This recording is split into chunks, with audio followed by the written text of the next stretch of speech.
my name is Charlie and I'm from Etty Betty Baby Signs, and I teach sign language to babies, toddlers and preschoolers here at Little Angels. Babies can learn gestures before they can learn language, so you might have seen them pointing or waving or putting their arms up.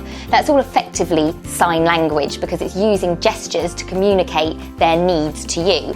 So what I do is we add to that, so they can start telling you when they're hungry, when they're thirsty, when they want to read a book.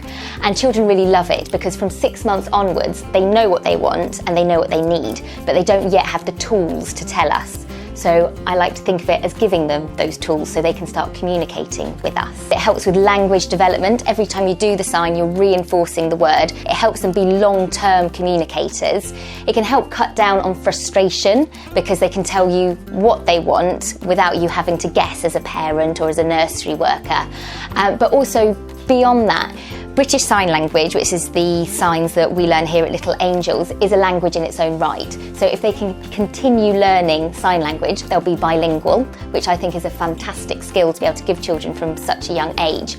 And also, people use sign for a really wide variety of reasons. It might be that they have speech delay, that they have communication difficulties, that they're deaf, have a disability. So I think it's really nice to be able from a young age to teach children about different disabilities and about different communication methods.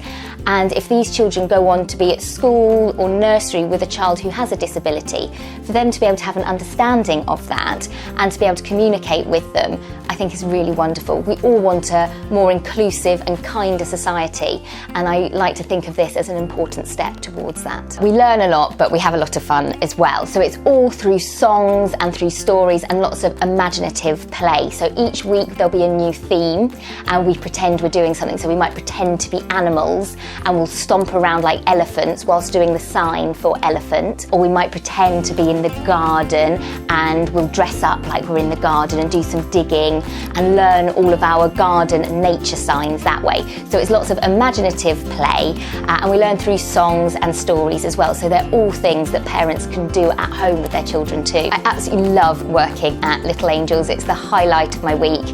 The staff and the children are all absolutely lovely and they're so well behaved. And the thing that's really lovely to see is how excited the children get about signs and how proud they feel when they master a sign. It's really lovely to see.